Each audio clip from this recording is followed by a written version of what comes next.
முதல் விஷயம், பெருமாளை பொறுத்த வரைக்கும் இந்த அந்தணர், அந்தியர், ஆண், பெண் இதெல்லாம் எந்த வேறுபாடும் கிடையாது. பெருமாளை பொறுத்த வரைக்கும் எல்லாரும் அவருடைய குழந்தைகள், எல்லாரும் பெருமாளுக்கு ஒண்ணுதான். இப்ப பெருமாள் மேல நிறைய புஷ்பம் எல்லாம் சாத்துறோம் இல்லையா, அதாவது அதை எப்படி நாம் அப்புறப்படுத்துவது அப்படின்னு கேட்டிருக்கேன். இப்போதைக்கு உடனே ராமானுஜரையே, இந்த நிமிஷமே ராமானுஜரை உங்களது மானசீக ஆச்சாரியராக ஏற்றுக்கொள்ளுங்கள். அவர்தான் ஜெகதாச்சாரியர். அடியன் ராமானுஜதாசன், அடியன் ராமானுஜதாசன் என்று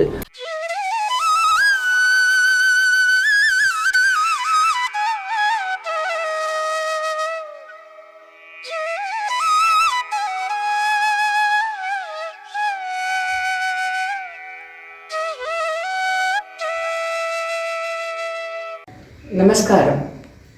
ரத்னமாலா சேனல் மூலமாக டாக்டர் திரு வெங்கடேஷ் அவர்களிடம் உரையாடுவதில் மிக மகிழ்ச்சி அடைகிறேன். எனக்கு ரொம்ப நாளாக ஒரு சந்தேகம் இருக்குது. பிரபலமான கோவில்களில் நம்ம போனோம்னா அங்கே இருக்கிற புஷ்கரணியில் நம்ம இறங்கி காலை நினச்சிக்கிறோம், இல்லை சில இடங்களில் நம்ம தீர்த்தமாடியே பண்ணுறோம். ஆனால் அதே புஷ்கரணியில் தீர்த்தவாரி கண்டறதுக்கு பெரும்பாலும் அங்கேயே எழுறார். இது சரியா? இதுதான் என்னுடைய சந்தேகம். ரெண்டு விஷயம். பெருமாளுக்கு தீர்த்தவாரிங்கிறது நதியிலையும் நடக்கும். நதியில தீர்த்தவாரி நடக்கும் பட்சத்துல இந்த கேள்வியே கிடையாது. அது ரன்னிங் வாட்டர், அது தூய்மை ஆயிடும். ஆனா ஒரு குளம், பொய்கை, புஷ்கரணின்னு இருக்கு, அதுல நாம இறங்கி நீராடுறோம், அப்புறம் பெருமாளுக்கும் நடக்கிறதுனா அது அப்படி புரிஞ்சுக்க கூடாது. நாம இறங்கி நீராடி அதுக்கப்புறம் ஒரு தீர்த்தவாரி நடக்க போறதுன்னா அந்த பொய்கையை கட்டாயம் தூய்மைப்படுத்திடுவார். தூய்மைப்படுத்திட்டு அதுக்கப்புறம் தான் பெருமாள் அதுல இறங்குவார். அன்னி தேதிக்கு பெருமாள் இறங்கறதுக்கு முன்னாடி நாம அந்த பொய்கையில இறங்கக்கூடாது, அது அலோவ் பண்ண மாட்டான். பெருமாள் தான் முதல்ல தீர்த்தவாரின்னு அதுல கண்டருள்வார். அதுக்கப்புறம் பெருமாளுடைய திருமேனிப்பட்ட தீர்த்தத்துல நாம ஸ்நானம் பண்ணி நம்மை தூய்மையாக்கி கொள்கிறோம். மேலும் நீங்க சொல்ற மாதிரி ஒரு புனித தலம் புஷ்கரிணியில காலை நினைக்கிறோம், புரோக்ஷிக்கிறோம், அப்படி பண்ணக்கூடாது. முதல்ல ஒரு புண்ணிய தீர்த்தம், ஒரு புஷ்கரிணி இருக்குன்னா முதல்ல அந்த தீர்த்தத்தை தலை மேல தெளிச்சுக்கணும். தலையில புரோக்ஷணம் பண்ணிட்டு தான் அதுல இறங்கணும். அதுல ஆச்சமனம் பண்ணணும்னு ரூல்லாம் வேற இருக்கு. அதனால ஒரு பொய்கைனா அவ்வளவு ஈஸி கிடையாது. அதை முதல்ல தலையில அந்த தீர்த்தத்தை சுமந்து அதுக்கப்புறம் தான் நாம் அதுல இறங்கணும்னே சொல்லியிருக்கா. அதனால அந்த மாதிரி பெருமாளுக்கு தோஷங்கள் வரும்படியாக பண்ண மாட்டாங்க. ஓகே. அப்புறம் இந்திரா அப்படின்றவர் யூஎஸ்ஏல இருந்து கேட்டிருக்கார். நமஸ்காரம் ஸ்ரீ உவ வெங்கடேஷ் சுவாமின். எனக்கு ஒரு சின்ன டவுட்டு. நம்மளுடைய வைஷ்ணவ சம்பிரதாயத்தில் பரண்யாசம் ஆகிட்டா அவள் மோட்சத்துக்கு போயிடுவா. அப்படி இல்லாதவா அவள் கர்ம வினையை அனுபவிக்கிறதுக்கு திருப்பியும் பிறவி எடுத்து வேற ஒரு ஜென்மத்தில் அதை அனுபவிச்சுட்டு அது முடிஞ்சதும் அவள் மோட்சத்துக்கு போவான்னு சொல்கிற மாதிரி நம்ம சொல்கிறோம். ஆனால் இதுக்கு நடுவில் அந்த நரகம்ன்ற கான்செப்ட் எங்கே வருது? ஏன்னா ஆழ்வார்கள் சொல்லியிருக்கா, அதே போல் அது கருட புராணத்தில் இருக்குது. ரெண்டுலேயும் அந்த நரகத்தை பற்றி நம்ம பேசுகிறோம். அந்த நரகத்தோட பொசிஷன்றது எங்கே? இந்த ஆத்மா ட்ராவல் பண்ணும்போது அது அந்த நரகத்தோட பார்த்து வருமா? சாதாரணமாக அவன் மோட்சத்துக்கு போகாத வாழ்க்கை இல்லை, அவள் தான் அடுத்த பிறவி எடுத்து அந்த கர்மத்தை எல்லாம் கழிக்க போறேன்னா நரகம் எதுக்கு கொஞ்சம் பதில் சொல்லுங்க. நன்றி. நல்ல கேள்வி. இவளுடைய கேள்வியின் சாராம்சம் என்னன்னா, ஒருத்தன் சரணாகதி பண்ணா எல்லா கர்மாவும் விடுபட்டு வைகுண்டம் போயிடுறான். இல்லை தப்பு பண்ணியிருக்கான்னா இங்கேயே இந்த ஜென்மத்திலேயோ அதுக்கு அடுத்த ஜென்மத்திலேயோ அவனுக்கு தண்டனைங்கிறது கிடைக்கிறது. இங்கேயே தண்டனை கொடுக்கலாம்னா தனியா ஒரு நரக்கம்ங்கிறது எதுக்கு அப்படிங்கறத தான் அவ கேட்கறா. இதை எப்படி புரிஞ்சுக்கணும்னா, ராமானுஜர் அழகா காமிச்சிருக்கார்.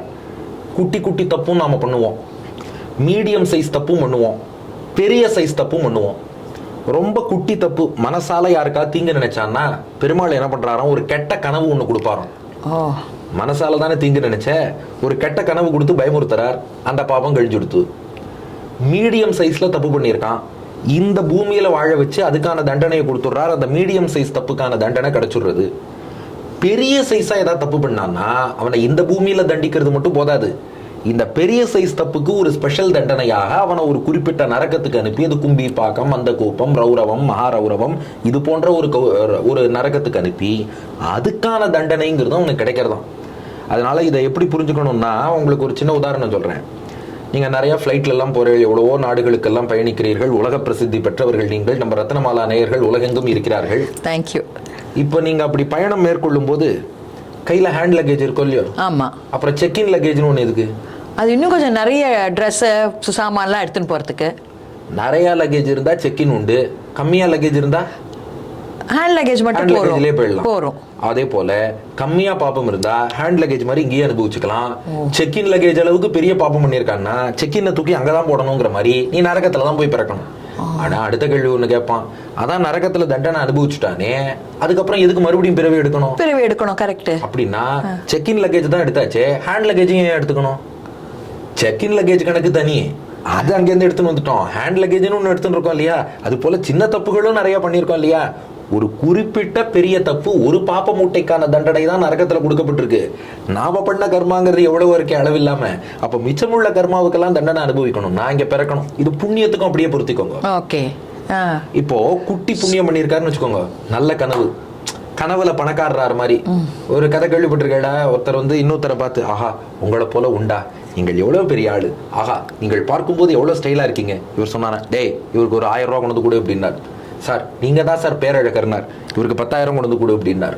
சார் உங்களை போல இன்னொருத்தர் உலகத்திலே கிடையாதுன்னார். டேய் இவனுக்கு 1 லட்சம் கொடு அப்படின்ட்டு அவர் போயிட்டார். அவர் சார் 1000 அல்ல 10,000 அல்ல 1 லட்சமும் இல்லையேன்னு இவர் கேட்டார். நீ என்ன வாயால புகழ்ந்த, நானும் வாயால பணம் தரேன்னு சொன்ன, அவ்வளவுதான் போயிட்டு வாங்க. இது போல நீ மனசால ஏதாவது நல்லது நினைச்சியா, உனக்கு ஒரு நல்ல கனவு கொடுத்து பகவான் முடிச்சிருவான். அவ்வளவுதான். குட்டி புண்ணியத்துக்கு குட்டி பலன்.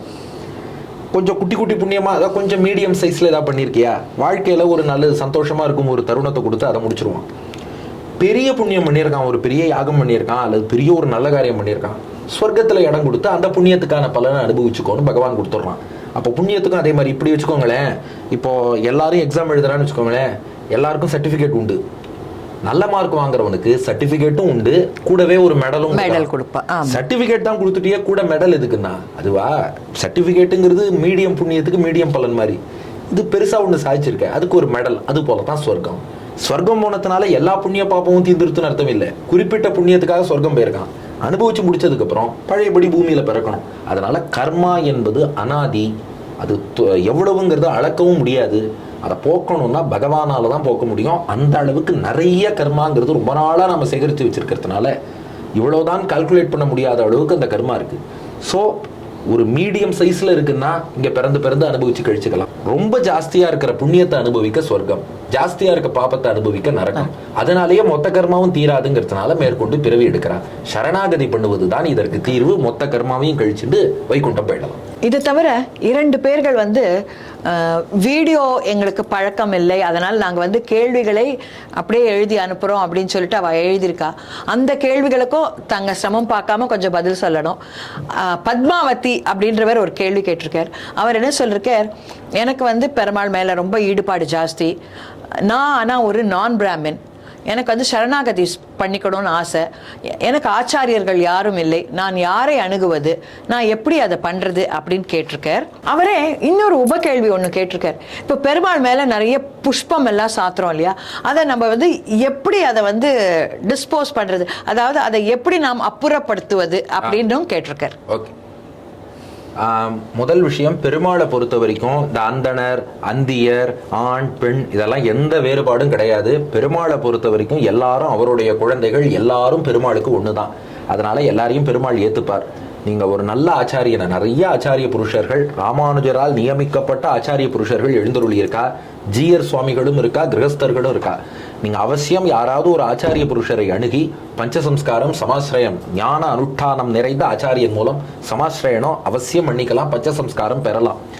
இல்ல உடனே எங்க ஆச்சாரியன் யாருன்னு தெரியல அப்படின்னா இப்போதைக்கு உடனே ராமானுஜரையே, இந்த நிமிஷமே ராமானுஜரை உங்களது மானசிக ஆச்சாரியராக ஏற்றுக்கொள்ளுங்கள். அவர்தான் ஜெகதாச்சாரியர். அடியன் ராமானுஜதாசன், அடியன் ராமானுஜதாசன் என்று ராமானுஜருக்கு அடியவராக இருந்து அவர்கிட்ட பிரார்த்தனை பண்ணுங்கோ. உங்களுக்கு ரொம்ப சீக்கிரமே ஒரு ஆச்சாரியன் அனுகிரகம் கிடைக்கும்படி ராமானுஜரே அருள் புரிவார். சீக்கிரமா ஆச்சாரியனை ஆசிரியித்து பஞ்சசம்ஸ்காரம் பெற்று அந்த ஸ்ரீ வைஷ்ணவ தீட்சை பெறுவதற்காக உங்களுக்கு அடியேனும் உங்கள் சார்பில் பெருமாள்கிட்ட ஆச்சாரியன்ட்ட பிரார்த்தனை பண்ணிக்கிறேன். ரெண்டாவது, பெருமாளுடைய மாலை நம்ம டிஸ்போஸ்னு சொல்றதை விட விசர்ஜனம் எப்படி பண்றதுனால், பெருமாளுக்கு சாத்தின மாலைகளை முதல்ல அவர்கிட்ட களைஞ்சதுக்கு அப்புறம் நம்ம தலைக்கு மேல சுமந்துக்கணும். ஏன்னா அது அவருடைய பிரசாதம், அதுல அவருடைய அனுகிரகம் இருக்கு. தலைமேல் சுமந்து கொண்டு அதுக்கப்புறம் ஜலத்துல தான் சேர்க்கணும். இப்போ ஜலத்துல உடனே சேர்க்க முடியலன்னா வீட்டுல அதுக்குன்னு ஒரு தனி பின், அதாவது மொத்த டஸ்ட்பின் இருக்கு பாருங்க, அதுல போட்டுறக்கூடாது. அது மற்ற குப்பையெல்லாம் அதுல இருக்கும். பெருமாளுக்குன்னு ஒரு தனி பின் வச்சுட்டு அந்த பின்ல பெருமாள்கிட்டேருந்து களைஞ்ச அந்த மாலைகளை எல்லாம் அதுல சேர்த்துடலாம். அதுக்கப்புறம் ஒரு கிணறோ குளமோ நதியோ அந்த ஜலத்துல விசர்ஜனம் பண்ணலாம். ஆனால் இன்னைக்கு நதிக்கெல்லாம் எங்க போறது, நாங்களே ஃப்ளாட்ல இருக்கோம் அப்படின்னா அப்ப நீங்க என்ன பண்ணலாம்னா ஒரு மரத்தடியிலையோ அல்லது கால்படாத ஏதோ ஒரு இடம் அதுக்குன்னு வச்சுட்டு ஒரு செடிக்கடியில, மரத்துக்கடியில, துளசி செடிக்கடியில அந்த மாதிரி ஒரு இடத்துல அதை சேஃபா சேர்த்துடணும். அப்படி விசர்ஜனம் பண்ணும்போதும் மனசுக்குள்ள இதை ஜலத்தில் சேர்க்கிறேங்கிற எண்ணத்துல போடணுமா. அடியனுடைய ஸ்ரீபாஷ்யாதி ஆச்சாரியன் டாக்டர் சிவே கருணாகராச்சார் சுவாமி சாய்ச்சது. ஏன்னா ஒரு சில அனுஷ்டானங்கள்லாம் நம்ம புஸ்தகத்தை படிச்சு தெரிஞ்சுக்க முடியாது, ஆச்சாரியனுக்கு கூட இருந்து கைங்கரியம் பண்ணா புரியும். சுவாமி எப்போதும் என்ன பண்ணுவார்னா, எங்கேயாவது ஒரு இடத்துல தங்குறோம், இந்த மாலை அந்த மாதிரி சேர்க்க முடியாத இடம் இருந்ததுன்னா சொல்லுவார், அந்த இடத்துல போட்டுடு, ஆனால் போடும்போது மனசுக்குள்ள ஜலத்துல போடுறேன்னு நினைச்சுட்டே போடுவார். அதனால ஜலத்தில் சேர்க்கிறோங்கிற எண்ணத்தோட அந்த மாதிரி ஒரு இடத்துல சேர்த்துடலாம். ஓகே. நான் ஹேமலதா சென்னையிலேருந்து பேசுகிறேன். ஒரு ஆற்றுல 4 குழந்தைகள் இருக்காருனாக்கா 4 பேரும் வந்து அப்பா இதுவானதுக்கப்புறம் 4 பேரும் தனித்தனியாக சிரார்த்தம் பண்ணலாமா, இல்லை எல்லாரும் சேர்ந்து தான் சிரார்த்தம் பண்ணணுமா? இப்போ 4 அண்ணா தம்பி இருக்கா, அவ தனித்தனி குடும்பத்துல இருக்கா, தனித்தனி அடுப்பு எரியறதுன்னா 4 பேரும் தனியா சிராத்தம் பண்றதுங்கிறது தான் வசதி. 4 பேரும் தனித்தனி, இதுதான் பெரிய அடியன் ஒன்றும் இதுல அத்தாரிட்டி கிடையாது, சாஸ்திரங்களும் பெரியவாளும் தான் அத்தாரிட்டி. அதனால 4 பேர் தனித்தனியா இருக்கான்னா அவாவா கிரகத்துல அவாவா தாயார் தகப்பனாருக்கு சிராத்தம் பண்றதுதான் வசதி. சொன்னா என்ன கேப்பா, அப்பா எந்த வீட்டுக்கு போவார், 4 வீட்டுல சிராத்தம் பண்ணா எங்க போவார் அப்படின்னா, அப்பாவே போறாருன்னு அர்த்தம் இல்லை. அவரு மோட்சமும் போயிருக்கலாம், இன்னொரு ஜென்மம் எடுத்திருக்கலாம். அவ சார்பில் பித்ரு தேவதைகள்ங்கிறவா தான் வரா. வசு ருத்ர ஆதித்ய வடிவிலான அந்த பித்ரு தேவதைகள் அவ கட்டாயம் எல்லா இடத்துக்கும் வந்து அனுகிரகம் பண்ணுவா. அதனால தனித்தனியா தான் பண்ணணும். ஒரே வீட்டுல இருக்கும் பட்சத்துல தான் சேர்ந்து பண்றது. ஒரே குடும்பமாவே அவ வாழ்ந்துட்டு இருக்கா, கூட்டு குடும்பம்னு சொன்னா சேர்ந்து மூத்தவர் பண்ணுவார், மற்றவாள்லாம் அசிஸ்ட் பண்ணுவார். அவாவா தனித்தனி கிரகம்னு வாழும்போது தனித்தனியா பண்றது தான் வசதி. அதாவது இது எப்படி எதை வச்சு இதை பிரிக்கிறான்னா, அந்த காலத்துல எல்லாரும் திருமணத்தின் போது அக்னி வளர்க்கிறா இல்லையா, அந்த அக்னிங்கிறத அப்படியே அங்கேயே சமணம் பண்ணிட மாட்டா. தன் வாழ்நாள் பூர்த்தியா அதை ஆத்துக்கு எழுந்தருளை பண்ணிட்டு வந்து அக்னி உபாசனம் அல்லது அக்னிஹோத்திரம் பண்ணிட்டு வந்து இவருக்கான அந்திம சம்ஸ்காரம் அந்த அக்னிஹோத்திர அக்னி எல்லாம் பண்ணுவார். அப்போ ஒவ்வொருத்தரும் தனி வீடுன்னு போயிட்டா என்ன ஆகும், ஒருத்தருக்கும் தனித்தனி அக்னிஹோத்திர அக்னி இருக்கும் இல்லையா. அப்போ ஒரு ஹோமம்னு சிராதம் பண்றோம்னாலும் அவாவா தனித்தனியா தான் பண்ணணுங்கிறது பெரியோர்கள் ஏற்படுத்தி வச்ச விஷயம். இதுல ஒரு சின்ன என்னோட அபிப்பிராயத்தை சேர்த்து சொல்றேன். இப்போ சேர்ந்து பண்ணா அதனுடைய காஸ்ட் கொஞ்சம் நம்மளுக்கு கட்டுப்படியாருது. தனித்தனியா பண்ணா ஒவ்வொருத்தருக்கும் தனித்தனியா வந்து இப்போ ஏன்னா இப்ப வந்து பித்ரு காரியங்கள்லாம் பண்றதுன்றது ரொம்ப ஒரு காஸ்ட்லியான விஷயமா நிறைய பேர் ஃபீல் பண்றா இல்லையா. அதனால கேக்குறேன் மேடம், ரொம்ப முக்கியமான ரெலவென்ட் கொஸ்டின் கேட்டிருக்கீங்க. நான் ஒன்னு சொல்லட்டுமா, 4 பேர் 4 வீடு கட்டினா எவ்வளவு காஸ்ட், ஒரே வீட்டுல 4 ஃபேமிலி இருந்தா எவ்வளவு காஸ்ட் சொல்லுங்க. கரெக்ட் தான். எது சீப்பர்? அப்புறம் ஏன் 4 வீடு கட்டுறோம்? அதுக்கு பதிலே கிடையாது சார். இல்ல மேடம், வசதியா வாழணும்னு ஆசைப்பட்டா அதுக்கு நம்ம செலவு பண்றோம். ஒரே கார் அண்ணா தம்பி 4 பேர் சேர்ந்து யூஸ் பண்ணலாம்னு நினைச்சு அட்ஜஸ்ட் பண்ணி யூஸ் பண்ண முடியும். ஆனா ஆளுக்கு 4 கார் வாங்கிக்கிறோம். என்ன காரணம்னா எங்களுக்கு சௌகரியம் வேணும். ஏன் ஒரே வீட்லயே இருக்கிறவா கூட என்ன பண்றா, இல்ல உனக்கு தனி அடுப்பு எனக்கு தனி அடுப்புன்னு நான் வச்சுக்கிறேன் அப்படி இருக்கிறவா இருக்கா. என்ன காரணம்? எனக்கு கன்வீனியன்ஸ். அதாவது நமக்கு சௌகரியம்னு சொன்னா சௌகரியத்துக்கு நாம எல்லாமே பண்றதுக்கு தயாரா இருக்கும். ஆனா அதை சாஸ்திரம்னு சொல்லும் போது நமக்கு பண்றதுக்கு ஒரு தயக்கம் வருது. அதுதான் விஷயம். இப்ப நம்ம செலவு பண்ணாம சரி மேடம், இப்போ இன்னொரு கேள்வியே கேட்கறேன். இப்போ கல்யாணத்துல வைதிக செலவுங்கிறது எவ்வளவு ஆறுது? மற்ற டெக்கரேஷன்லேருந்து கல்யாண மண்டபத்திலேருந்து இன்விடேஷன் அடிக்கிறதுலேருந்து சுத்தி இருக்கவாளுக்கு ட்ரெஸ் வாங்குறதுலேருந்து எவ்வளவு செலவாருது? ஒரு ப்ரொபோர்ஷன் சொல்லுங்க. ரொம்ப ஜாஸ்தி தான்.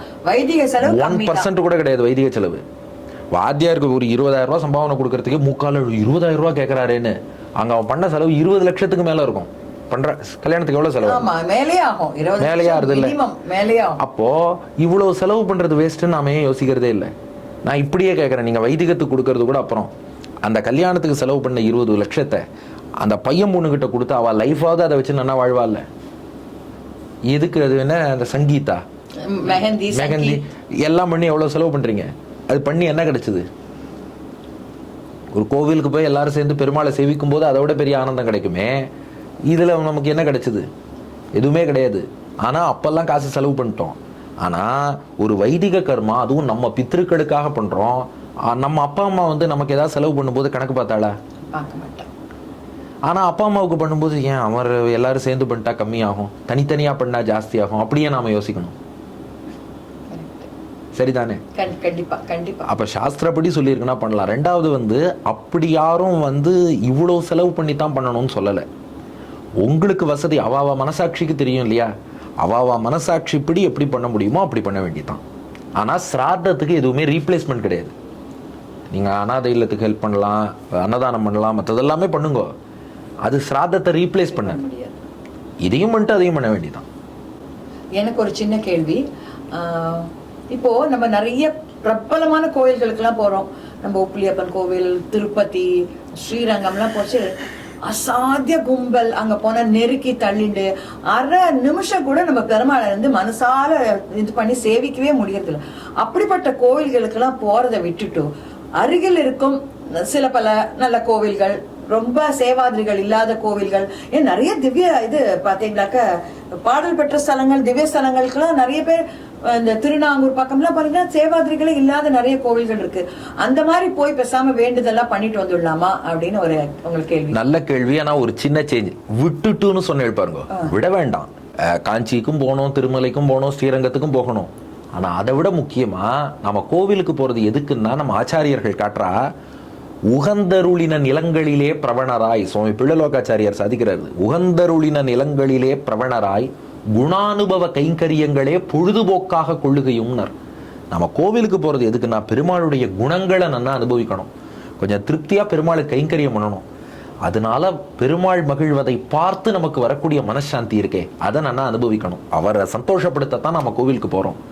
அது நமக்கு எங்க நன்னா கிடைக்கும்னா, ஏகாந்தமான ஒரு திருத்தலத்துக்கு போனோம்னா, இங்க நான் சீக்கிரம் போங்க, அவளுக்கும் கூட்டம் ஜாஸ்தியா இருக்கு, அவ என்ன பண்ணுவா, நம்மளையே ரொம்ப நேரம் நிக்க வச்சா நம்மளால பின்னாடி நிக்கிற எவ்வளவு பேர் இன்னும் ரொம்ப நேரம் காத்து இருக்கும்படியாக இருக்கும்.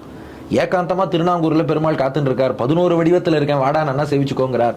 நின்னா அரை மணி நேரமோ 1 மணி நேரமோ அவர் முன்னாடியே நன்னா நின்று அவர் திருமேனியை நன்னா தியானம் பண்ணி அனுபவிக்கிறதுக்கு நன்னா அனுபவிக்கலாம் இல்லையா? அதுவும் சௌகரியமா இருக்கும். காஞ்சி, திருப்பதினா கைங்கரியம் பண்ண எவ்வளவோ பேர் இருப்பா. ஸ்ரீரங்கம் அங்கே இங்கேன்னு போனா, திருநாங்கூர்ல நம் கைங்கரியத்தை எதிர்பார்த்து பெருமாள் காத்துட்டு இருப்பார். கொஞ்சம் அந்த கோவில் வெளிப்புறம்லாம் அசுத்தமா இருக்குடா, காஞ்ச இலையெல்லாம் சிந்தி கிடக்கு, கொஞ்சம் சுத்தம் பண்ணு, நாம போய் சுத்தம் பண்ணி கொடுக்கலாம், கைங்கரியம் பண்ணலாம்.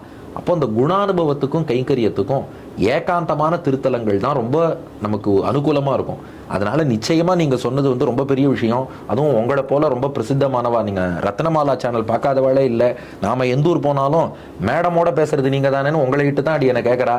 அப்படிப்பட்ட நீங்க உங்க மூலமாக பெரிய பெரிய வார்த்தைகள்லாம் சொல்றேன் சார். இல்ல மேடம், உங்களுடைய இல்ல உங்களுக்கு பெரிய பெரிய ஃபேன்ஸ் எல்லாம் இருக்கா. இப்ப திருநெல்வேலியில ஒரு டாக்டர் அவர் சொல்றாரு, மேடம் சூப்பரா கேள்வி கேட்கறாங்க, அதனாலதான் உங்க பதில்கள்லாம் எடுபடுறதுங்கிறார். Thank you sir. அந்த மாதிரி நீங்க வந்து இவ்வளவு தூரம் பிரசித்தமா உங்களை போல பப்ளிக்ல பிரபலமா இருக்கிறவா வந்து இந்த மாதிரி விஷயத்த சொல்றதுங்கிறது நிச்சயமா மக்களுக்கு ரீச் ஆகும். அதனால நிச்சயமாக இந்த ஏகாந்தமான கோவில்கள் பெருமாள் காத்துன்னு இருக்கார், நாம வந்து கைங்கரியம் பண்ணுவோமான்னு. அதுவும் அந்த பெருமாளுடைய பெருமையெல்லாம் எப்போ தெரிஞ்சதுன்னா கோவிட் சீசன்ல தான் எல்லாருக்கும் தெரிஞ்சுது. எல்லா சன்னதியும் அப்போ சாத்திட்டா, அட்லீஸ்ட் அந்த பெருமாளாவது ஏகாந்தமா இருக்கார், அங்க கூட்டம் இல்லாம இருக்கு, சரி அப்படியே போய் கொஞ்சம் எட்டி பார்த்துட்டு வரலாம் அப்படின்னு அந்த பெருமாளை தான் எல்லாராலையும் சேவிக்க முடிஞ்சது. கோவிட் டயத்துல தான் மக்களுக்கே அச்சுச்சோ இப்பெல்லாம் கோவில் போகாம இருந்துட்டோம், கோவிலை சாத்திட்டான்னு தான் ஐயோ இழந்துட்டோமேங்கிற உணர்வு அப்பதான் எல்லாருக்கும் ஏற்பட்டது. அதுதான் இப்போ அடியனே கும்பகோணத்துக்கு பக்கத்துல புள்ளம்பூதங்குடி, நந்திபுர விண்ணகரம், ஆதனூர், இது போன்ற சின்ன சின்ன திருத்தலங்கள்லாம் அடிக்கடி சேவிப்பேன். இப்போ எங்க நாச்சியார் கோவிலோ ஒப்பிலியப்பன் கோவிலோ அதெல்லாம் நல்லாவே கூட்டம் வரும். அமுதன் சன்னதி, சார்கபாணி சன்னதினாலும் ஓரளவு மக்கள் வருவா. ஆனால் கொஞ்சம் கும்பகோணத்துக்கு வெளியில் இந்த பக்கம்லாம் போனேன்னா கூட்டம் கொஞ்சம் குறைவாக இருக்கும். கோவில்கள் திருவள்ளியங்குடி இருக்குது, இது போல் நிறைய, அப்புறம் ஒன்று சொல்லி ஒன்று சொல்லாமல் விட்டுட போகிறோம், நிறையா இருக்குது. அந்த மாதிரி நிறைய கோவில்கள் இருக்குது. அப்போ நாம் என்ன பண்ணணும்னா அந்த மாதிரி கோவில்களுக்கு போனால் ஒரு கைங்கரியமும் நமக்கு கிடைக்கும், நின்று நிதானமாக பெருமாளையும் அனுபவிக்கலாம், சேவிச்சுட்டு வந்து மனசில் ஒரு நிம்மதி இருக்கும். இந்த திவ்யதேச யாத்திரைன்னு சும்மா டிக்கெடிக்கிறதுக்காக எல்லாம் போயிட்டு வந்துட்டேன்னு சொல்கிறத விட ஒரு நாள் உட்காந்து அல்டிமேட்டாக எல்லாரும் நிம்மதியை தானே வாழ்க்கையில் விரும்புகிறா, அந்த நிம்மதியை அந்த பெருமாள் நிறைய கொடுப்பார். அதுக்காக சின்ன கோவில்னா பெருமாளுக்கு பவர் கம்மின்னு அர்த்தம் இல்லை. ராமானுஜரே காட்டியிருக்கார், அதாவது எந்த இடத்துல இருந்தாலும் நஸ்தானதோபி பரஸ்ய உபயலிங்கம் சர்வத்ரஹி, பெருமாள் எங்கே இருந்தாலும் ஃபுல் பவர் உண்டு. திருப்பதி பெருமாளுக்கு என்ன பவர் உண்டோ உங்கள் ஊர் கோவிலில் உள்ள பெருமாளுக்கு அதே பவர் உண்டு. வைகுண்டத்தில் உள்ள பெருமாளுக்கு என்ன பவர் உண்டோ நம்ம ஆத்துல உள்ள சாலகிராம பெருமாளுக்கும் அதே பவர் உண்டு. அதனால தாராளமாக பெருமாளை எங்கே சேவிச்சாலும் அவர் பெருமாள் தான் எல்லா அனுகிரகமும் பண்ணுவார். அடியேன் சிஎஸ் ரவின்னு டி நகர் சென்னையிலேருந்து பேசுகிறேன். எனக்கு ஒரு கேள்வி, ரொம்ப நாளாக கேள்வி. இந்த பரிகாரங்கள்லாம் நிறைய பண்ணுறோம், இதை நம்ம வைணவ ஸ்தலங்கள் இந்த சின்ன சின்ன நிறைய ஸ்தலங்கள் இருக்குது, திருப்பதி, காஞ்சி அந்த மாதிரி இல்லாமல் சின்ன சின்ன ஸ்தலங்கள் இருக்குது. இப்போ இந்த உபன்யாசக்காரால் இவ்வளோ உபன்யாசம் பண்ணுற இடத்துல இந்த மாதிரி பரிகாரங்களை இங்கெங்கே பண்ணால் பெட்டராக இருக்கும்னா அந்த கோயில்களும் கொஞ்சம் நம்ம இது நல்லா வளருமே அப்படின்னு ஒரு இது இருக்குது, ஆதங்கம் இருக்குது. அதை நீங்கள் எப்படி பார்க்குறீங்க?